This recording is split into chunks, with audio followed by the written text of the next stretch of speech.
Viajeros en el tiempo no fue solo otra serie sobre saltos temporales. Fue una historia construida desde el dolor, la culpa y la pregunta más incómoda de todas. ¿Y si tuvieras la oportunidad de arreglar tus errores, pero nunca volver a casa? Cuando se estrenó en 1989, parecía una propuesta accesible. Un científico que viajaba en el tiempo, ayudando a personas comunes a corregir injusticias del pasado. Pero detrás de esa premisa amable, se escondía algo mucho más oscuro. Una serie cancelada varias veces antes de emitirse. Un protagonista lesionado casi de forma definitiva. Episodios censurados por tocar temas que la televisión no quería enfrentar.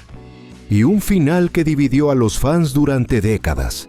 Nada en Viajeros en el Tiempo fue sencillo, ni su creación, ni su producción, ni su despedida. Y lo más inquietante es que el final que vimos no fue el único que existió. Dato 1. La serie nació del duelo personal de su creador. El creador de la serie, Donald P. Bellisario, concibió Quantum Leap poco después de la muerte de su padre, en 1987. No estaba pensando en ciencia ficción, estaba pensando en arrepentimiento. Bellisario atravesaba un periodo de duelo profundo, reflexionando sobre decisiones no tomadas, palabras no dichas y errores imposibles de corregir. La pregunta que lo obsesionaba era simple y devastadora. Si pudieras volver atrás, ¿arreglarías tu pasado? ¿O el de otros? La primera versión de la serie era mucho más oscura. El protagonista viajaba en el tiempo intentando evitar la muerte de su propio padre. NBC rechazó esa idea de inmediato. La consideraron demasiado deprimente para televisión abierta. Bellisario aceptó cambiarla, pero nunca la abandonó del todo. El tema del padre perdido, del hogar imposible y del sacrificio personal quedó incrustado en el ADN de la serie. Viajeros en el tiempo no era entretenimiento escapista, era terapia disfrazada de ciencia ficción. Dato 2. Scott Bakula casi pierde el papel en el piloto. Durante la filmación del episodio piloto, Scott Bakula sufrió una de las lesiones más graves posibles para un actor. Mientras corría en una escena exterior, su tendón de Aquiles se rompió por completo. El sonido fue audible. El dolor, inmediato. Bakula colapsó en el suelo y fue trasladado de urgencia al hospital. La cirugía fue inevitable. Los médicos fueron claros. La recuperación tomaría entre 6 y 8 meses. Para NBC, eso era un problema enorme. El piloto ya había costado mucho dinero y la cadena no estaba convencida del proyecto.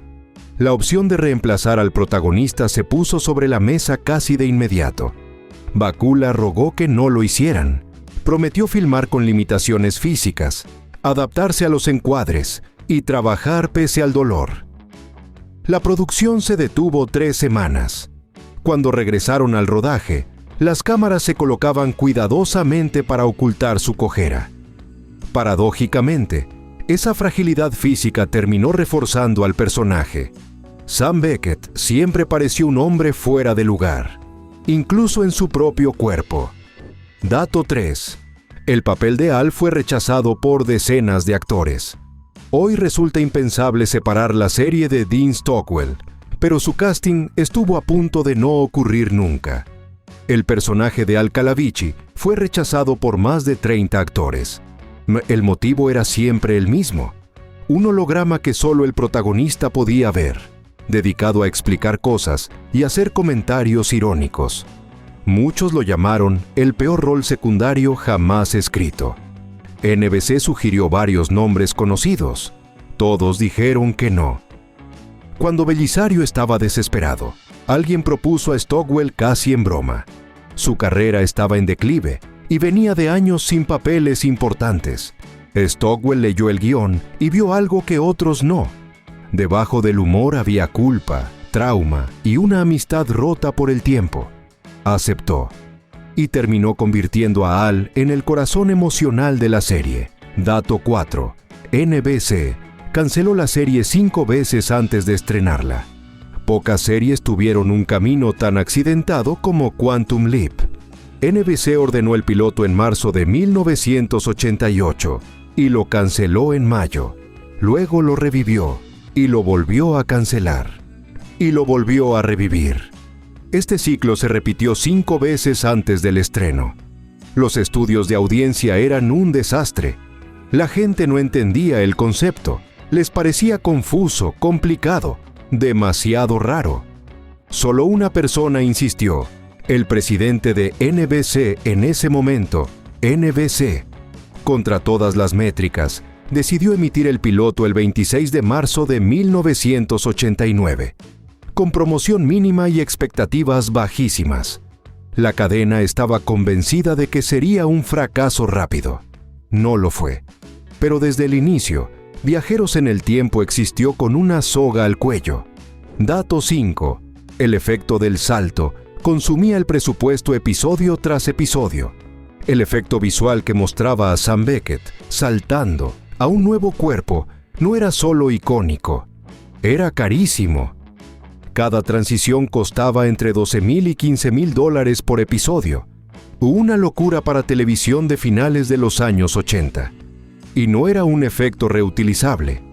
Cada salto requería múltiples pasadas de impresión óptica, animación manual de energía eléctrica, corrección de color precisa para lograr el resplandor azul y blanco característico. En promedio, cada episodio incluía 3 o 4 saltos, lo que significaba que una parte enorme del presupuesto se iba solo en ese recurso visual. Los ejecutivos de Universal presionaron a Donald P. Bellisario para reducir la cantidad de saltos. Su respuesta fue tajante. Para él, sin ese efecto, Viajeros en el Tiempo dejaba de ser la serie que había imaginado. Aceptó recortar en todo lo demás, menos locaciones, sets reciclados, actores invitados cobrando el mínimo sindical. El salto no se tocaba. Era el corazón del show. Y dato 6. Un episodio fue casi prohibido por completo por su contenido. El tercer episodio, What Price Gloria, puso a la cadena en alerta máxima. En él, Sam salta al cuerpo de una mujer.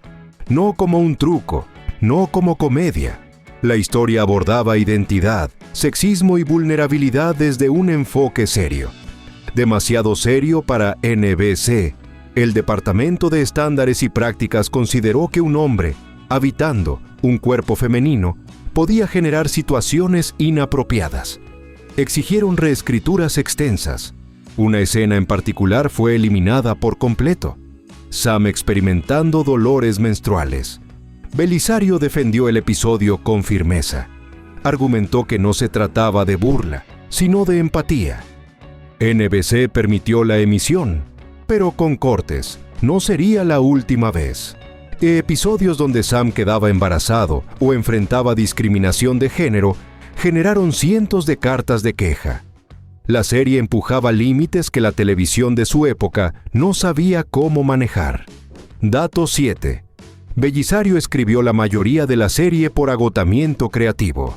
Viajeros en el Tiempo no seguía una fórmula sencilla. Cada episodio implicaba una época distinta, un género diferente, nuevos personajes, y aún así mantener la relación entre Sam y Al intacta. Muchos guionistas no lograban adaptarse a esa estructura. El resultado fue que Bellisario terminó escribiendo o reescribiendo cerca del 60% de los 97 episodios. Trabajaba jornadas de hasta 18 horas diarias, reescribía diálogos, rearmaba actos completos, corregía tonos que no encajaban con la esencia de la serie. El costo fue alto. Su salud se resintió. Para su matrimonio sufrió tensiones constantes. Incluso Deborah Pratt, productora ejecutiva y esposa de Bellisario en ese momento, le pidió que delegara más. Él se negó. Estaba convencido de que solo él entendía del todo quién era Sam Beckett y por qué nunca podía quedarse en un lugar. Dato 8. NBC prohibió los musicales, pero Bakula encontró la grieta. Antes de la serie, Scott Bakula tenía formación en teatro musical. Era cantante entrenado. NBC dejó clara su postura desde el inicio. Nada de números musicales en una serie de ciencia ficción. Bellisario aceptó la norma y luego la rodeó con inteligencia. Colocó a Sam en contextos donde cantar tenía sentido narrativo. Un bar con piano, una banda en una boda, un concurso de talentos. Así logró incluir canciones sin romper las reglas. El momento más recordado fue cuando Sam interpreta Imagine de John Lennon. NBC consideró la escena demasiado larga y la recortó en su emisión original. La reacción del público fue inmediata. Las quejas obligaron a la cadena a restaurarla en repeticiones. Sin proponérselo, la serie demostró que incluso bajo restricciones, todavía se podía encontrar humanidad. Dato 9. El Leaper maligno fue una imposición directa de la cadena. Durante la cuarta temporada, NBC decidió que Viajeros en el Tiempo tenía un problema grave. Era demasiado amable. Los ejecutivos querían conflicto recurrente, un enemigo, un villano reconocible. Donald P. Bellisario se opuso desde el primer momento. Para él, la esencia de la serie estaba en ayudar personas comunes, no en pelear contra antagonistas. Y NBC fue tajante, o introducía un villano, o la serie enfrentaba cancelación. Así nació el arco del Leaper maligno, una viajera que alteraba la historia para empeorarla. Bellisario diseñó el concepto con escepticismo, casi como una prueba, y no se equivocó. Los episodios fueron mal recibidos. La audiencia los encontró fuera de tono. La crítica los calificó de forzados y contradictorios. Después de pocos capítulos, NBC abandonó la idea sin anuncio oficial. El villano desapareció. Bellisario se sintió reivindicado, pero la relación con la cadena quedó dañada. Dato 10. El vestuario de Al costaba más que el del protagonista. A medida que la serie avanzaba, Dean Stockwell tomó control absoluto de la imagen de Al. Exigió trajes más llamativos, colores imposibles, corbatas exageradas, estampados que nadie más se animaría a usar. El resultado fue que su presupuesto de vestuario superó los $25,000 por temporada, más del triple de lo que costaba vestir a Sam. Universal protestó varias veces. Stockwell se negó a ceder. Argumentó que la ropa no era decorativa, sino parte del personaje. Bellisario lo apoyó. Entendía que Al necesitaba ser visualmente inolvidable, especialmente porque no interactuaba físicamente con el mundo.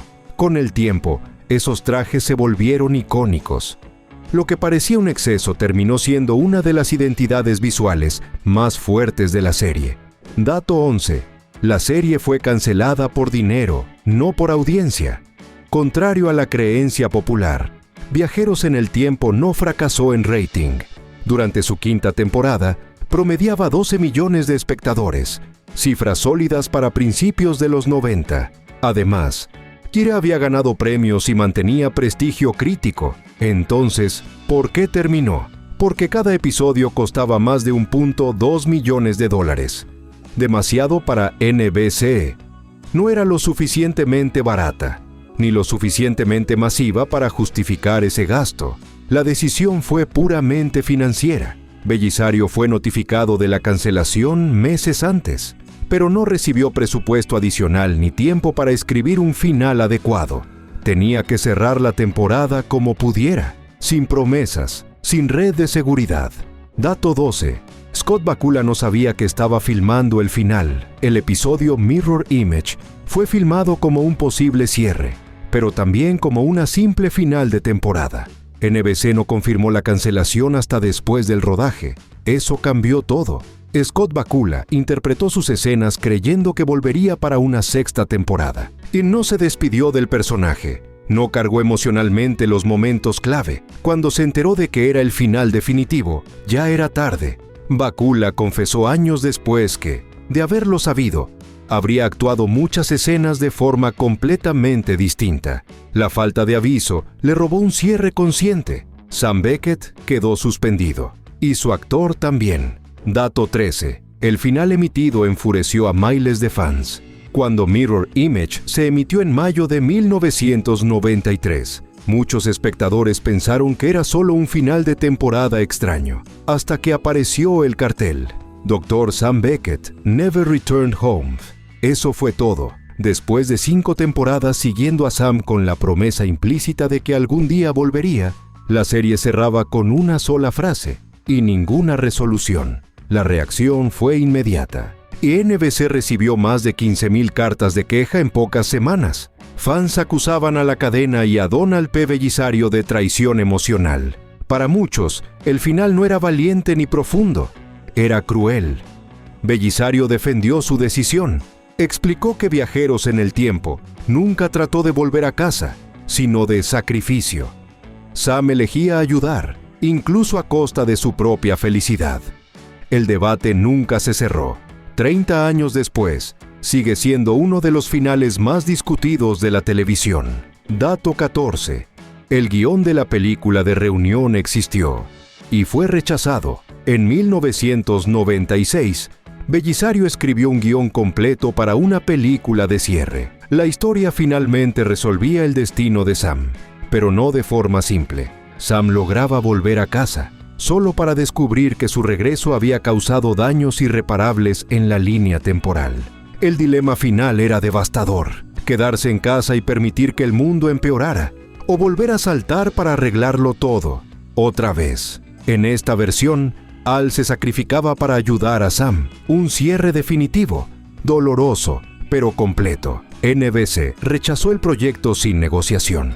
Oficialmente, dijeron que no había interés suficiente. Extraoficialmente, Bellisario siempre creyó que fue un castigo por criticar públicamente a la cadena tras la cancelación. El guión nunca se filmó, solo circuló durante años entre fans. Dato 15. El final alternativo sí fue filmado y censurado. Lo que pocos saben es que existió un final alternativo grabado para Mirror Image. En esa versión, Sam daba un último salto y aparecía en la sala del proyecto Quantum Leap. Al, Beth y todo el equipo estaban ahí, esperándolo. Sam había vuelto a su cuerpo, había terminado, se abrazaban, había alivio, cierre. La última imagen mostraba a Sam mirando la cámara de salto, sabiendo que podía volver a usarla, pero eligiendo quedarse. NBC testó ambos finales. El público prefirió el final esperanzador. La cadena eligió el otro. El material alternativo quedó archivado. Nunca fue incluido oficialmente en DVDs ni ediciones especiales. Sigue guardado en los archivos de Universal. El salto que nunca terminó. Viajeros en el Tiempo pudo haber sido una serie cómoda, un héroe que vuelve a casa, un final feliz, pero eligió otra cosa. Eligió hablar de sacrificio, de culpa, de ayudar aunque nadie te lo devuelva. NBC canceló la serie por dinero, rechazó la película de cierre, enterró un final alternativo más luminoso, y aún así, la historia sobrevivió. Es porque Sam Beckett no volvió a casa, pero dejó algo más importante: la idea de que una vida puede valer la pena, aunque nunca llegue a resolverse del todo. Algunos viajes no terminan, solo siguen saltando, de persona en persona, cada vez que alguien vuelve a recordar la serie.